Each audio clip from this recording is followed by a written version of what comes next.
Welcome to this deep dive. Today, we're looking beyond just the words people say. Yeah, we're getting into what's really being communicated. Exactly. Our topic, it's the, subtle art of gossip in English. We want to go past the simple dictionary definition.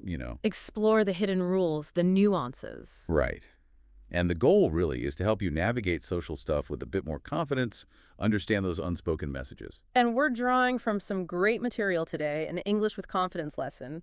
It really breaks down how native speakers use indirect language. Yeah. Sometimes for what we might call gossip. It's amazing how much can be hidden in just a few words. It really is. And for you listening, this isn't just theory. We want this to be practical. Tools you can actually use. Yeah, tools to decode those little comments, figure out maybe how to join in, if you want, without starting a fire. Right, without causing drama. It's about understanding the hidden meanings. Okay, so this material, it breaks gossip down into 3 tiers. Yes, exactly. 3 tiers. And it's not really about saying gossip is good or bad, more about understanding the different levels, the subtlety. 3 tiers, okay, like different levels of intensity. Is that the idea? Pretty much. The first one is called polite. And the big thing here is plausible deniability. Plausible deniability. Okay. So these are statements that, on the surface, they seem fine, innocent even, but someone who's listening closely, they'll get the underlying message, often critical. Using euphemisms to kind of soften the blow. You got it. It's fascinating, really. So give us an example. What does this polite gossip actually sound like? Well, the lesson suggests saying something like, she's such a character. Okay.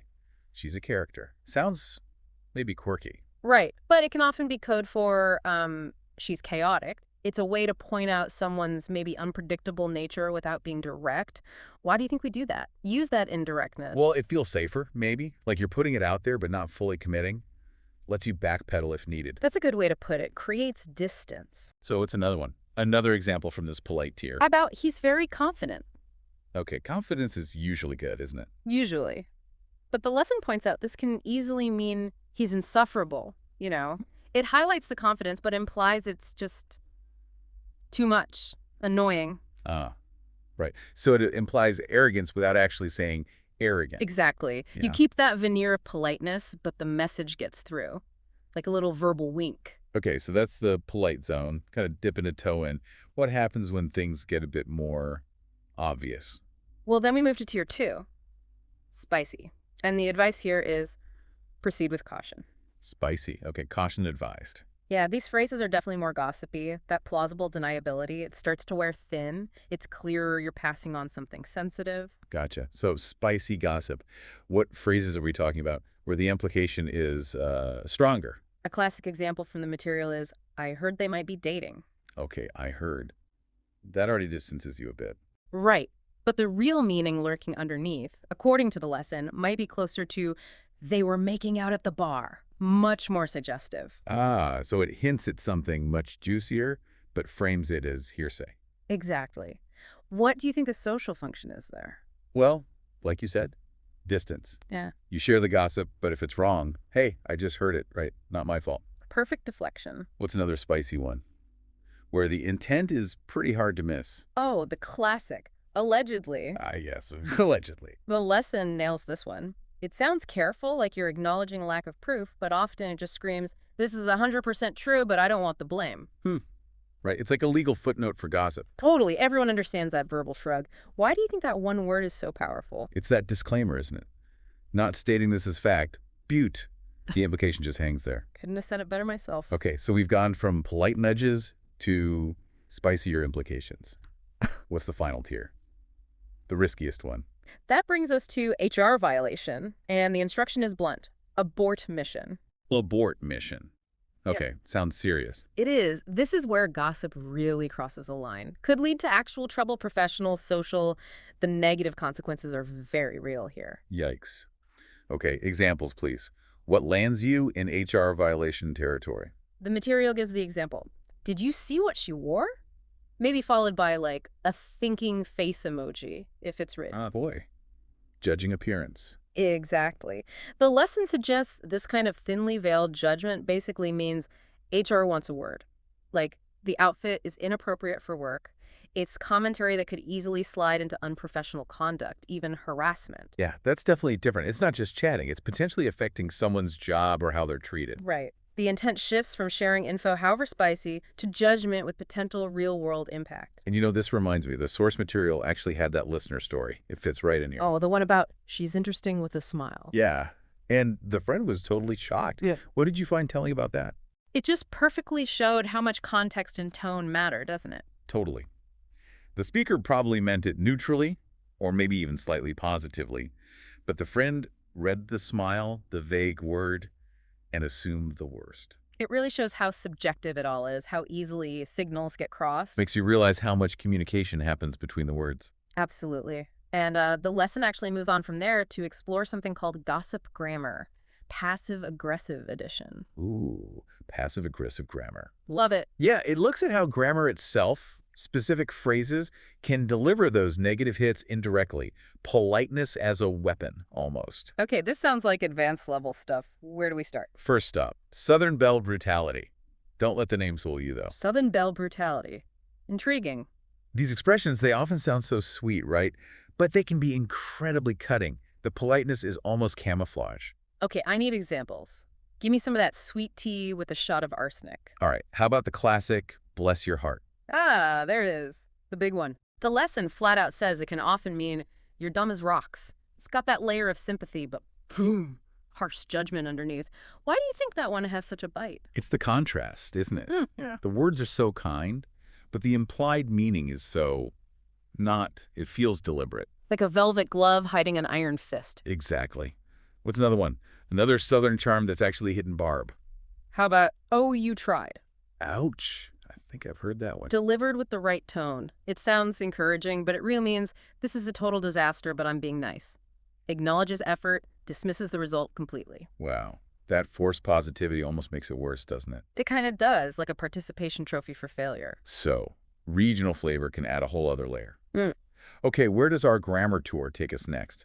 We're heading across the pond to British polite attacks. The British understatement. Precisely. Understatement is key here. That famous reserve. Perfect for delivering sharp digs with seemingly harmless words. Masters of the subtle insult, I imagine. You could say that.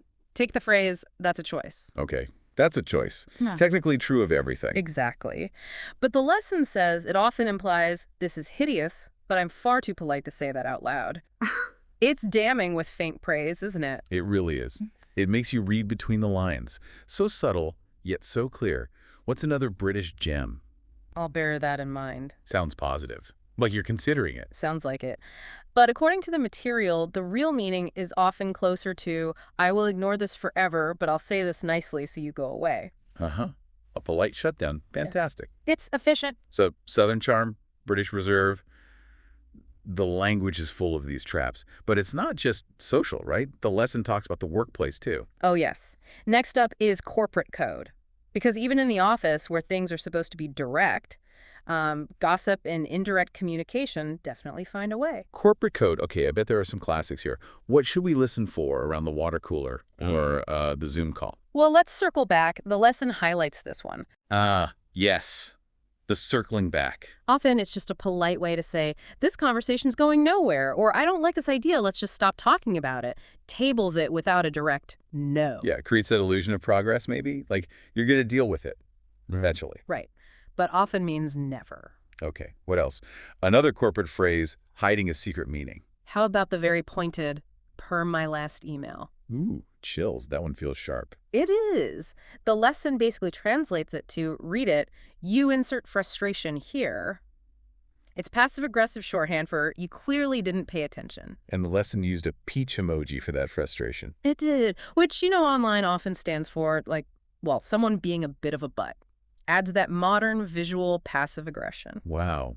Okay, so these codes are everywhere, socially, regionally, professionally.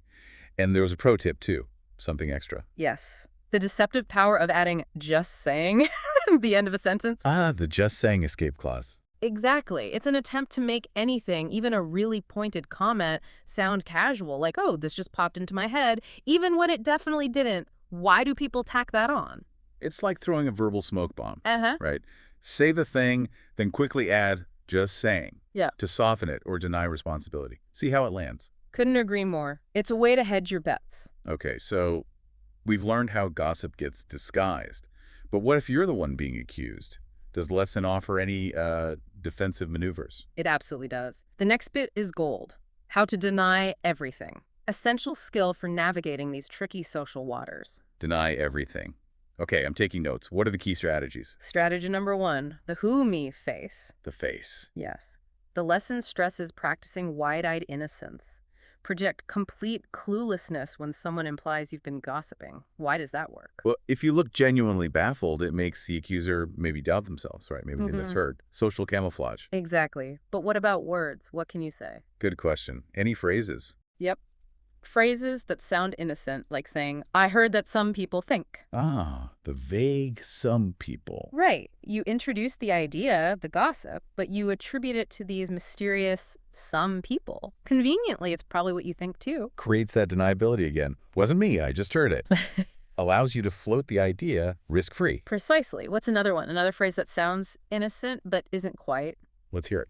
How about, not to be that person, but... Uh-huh. Yes. Which always means...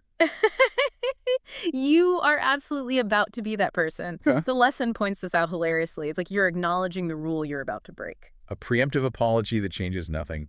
I know I shouldn't say this, but here it comes anyway. Exactly. And if all else fails, if you're really cornered, Is there a panic button? there's the ultimate escape, Mhm. which is using the phrase, I literally don't remember saying that. Well, the selective amnesia defense. With added literally for emphasis. The emphasis is key. It adds that layer of perhaps feigned certainty about your lack of memory. Hard to argue with someone who literally doesn't remember. Amazing. Okay, so we can spot it, decode it, even deny it. Now, the lesson had a challenge for listeners, right? Mhm. To practice this. It did. Time for everyone listening to become a gossip spy. Put this knowledge into action. Okay, gossip spy, mission number 1. Spot passive-aggressive praise. The example was, wow, you're brave for wearing that. Listen for that hidden judgment in the compliment. What should people listen for? That hidden comparison, I guess, like brave implies it's unusual maybe. Not great. The compliment feels backhanded. Exactly. Okay, mission 2 for our spies. What's next? Use allegedly in real life. Just playfully. The example is silly. The printer allegedly ate my homework, just to get a feel for how that word works. Right. Feel the power of the allegedly shield, even for small things. Understand how it creates distance. Makes sense. Okay, task 3. What do they try next? Deny drama using a seemingly innocent comment. Example. Who me? I love Karen's new haircut. It's bold. That silent part, the real opinion, is key. Ah, the unspoken truth behind the polite words. Highlights how much isn't said out loud. Tone, pauses. They say a lot. They really do. And finally, a warning. A gossip fail. Oh, yeah. The cautionary tale. What was it? Someone told their boss, that's one way to do it. The boss laughed, then paused. Uh-oh. Now I'm scared. Oof. Yeah. A reminder that subtlety can backfire, right? Yeah. Especially with power dynamic. Absolutely. Context matters. Your clever comment might not land how you intended. Huge takeaway there. Definitely. Okay, so wrapping this up. After this deep dive, hopefully you, listening, feel a bit more equipped. You can understand the signals better. Yeah, from those polite hints to the spicier stuff, even the HR red flags. We've decoded Southern Bell attacks, British Reserve, corporate jargon. And even practice some plausible deniability techniques. We have. And remember, that final thought from the source material. Right. I never said that is always an option. It's worth thinking about, the impact of gossiping or being gossiped about. Understanding the code helps you navigate, make conscious choices. Definitely. It's just a really interesting, sometimes tricky part of how we all communicate. Absolutely. Well, that's all the time we have for this deep dive. Join us next time when we tackle something equally subtle. Sarcasm 101. How to not cry when someone says, wow.